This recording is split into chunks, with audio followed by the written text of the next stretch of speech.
So, Matt Squad, I had the Google Pixel 5, this device here, sort of Sage, going a little over 3 months now, and it's been an absolute amazing experience from the jump.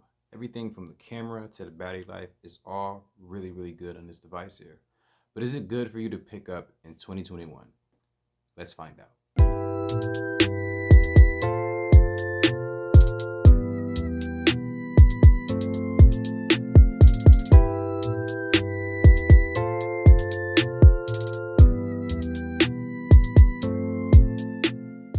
The short answer to that question is going to be yes. The Pixel 5 is a great device for you to pick up here in 2021.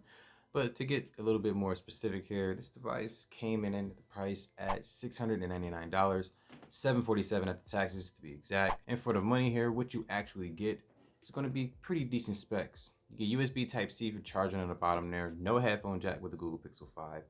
You also get a fingerprint scanner on the rear, which is a plus there because we all know we are wearing masks here during this pandemic. Google branding on the back, along with your dual camera setup. It's going to be a 12 megapixel wide camera and a 16 megapixel ultra wide. Now, to go a little bit more in detail here, the 12 megapixel camera on the rear is able to shoot video at 4K 60 frames per second, along with 4K 30 frames per second. And the stability on this camera, this is why I jumped into it so earlier, the overall stability on this camera here is amazing. I've never seen it this crisp on the phone. Now, am I going to go ahead and say that the video quality on the Pixel is better than the iPhone? On the top of the device, you do get your noise canceling mic. And on the right side of the phone, you get your power button, which is like this cool little shiny material that they use here for the power button, along with a volume up and down key. And if you look to the left side of the device here, you do get your SIM tray slot, which is just for your SIM card. No micro SD card slot expansion, so it does suck. Now, in front of the device, you do get a 6-inch OLED display. It is HDR10, it's 90 Hertz, and it's 1080p for resolution here.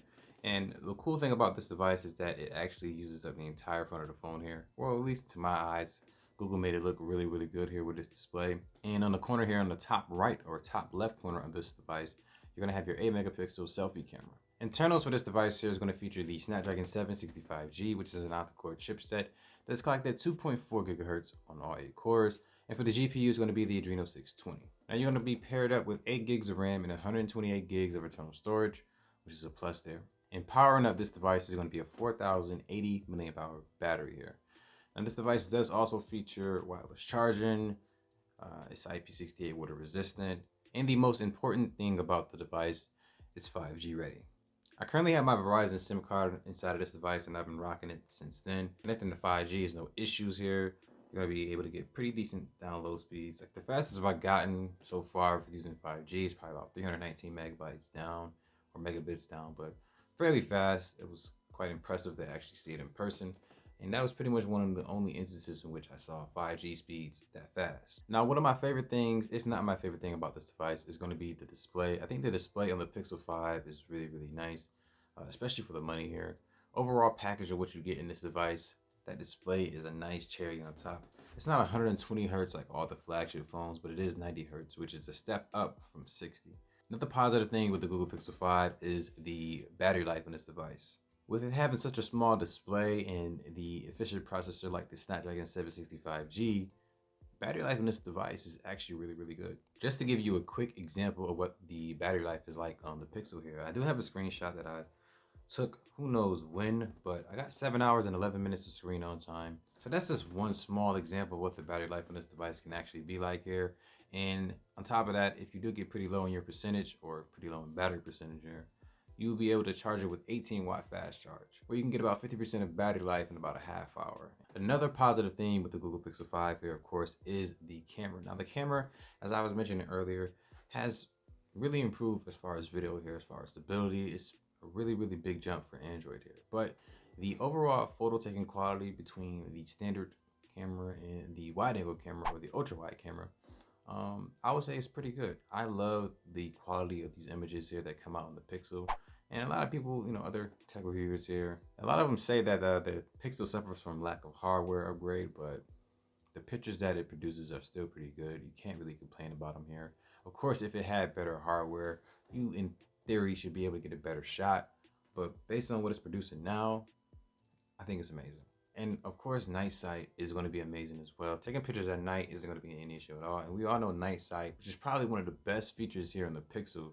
Taking a picture at night, just whipping your phone out. Of course, you might have to hold it still for a little bit longer than usual because we don't have that flagship processor or the dedicated photo engine or camera engine. I forget what it was called that Google had in the previous Pixels here. Overall performance on the Google Pixel 5 is pretty much second to none. You're going to have stock Android 11, and you're going to have guaranteed updates over the next 3 years. So over the past 3 months here, has this phone been able to live up to my expectations? And I would say 100% yes. It's actually exceeded my expectations. I was expecting to get a device that was going to be able to do pretty much a lot of things pretty good, but it turns out that it does a lot of things really well. Key features, or another key feature, is the fact that it has a rear fingerprint scanner. Some other key features with the Pixel 5 here is that it has dual speakers. One is firing on the bottom, one is firing under the display. Why did Google put the second speaker under the display? The only way I would have that answer is if I was actually in the room when they were actually forming and designing the Pixel here, but I don't know why. It doesn't make any sense, but it does function. When you actually put your finger on the bottom speaker here, you do hear a little sound coming from the center of the screen, so pretty interesting. And yes, it is dual speakers. But Math Squad, besides saying all those features here that the Pixel 5 does offer here, the number one thing I like the most, like of everything, all the features that the Pixel 5 offers, the fact that it has Android 11 and it's stock Android and the device runs extremely smooth.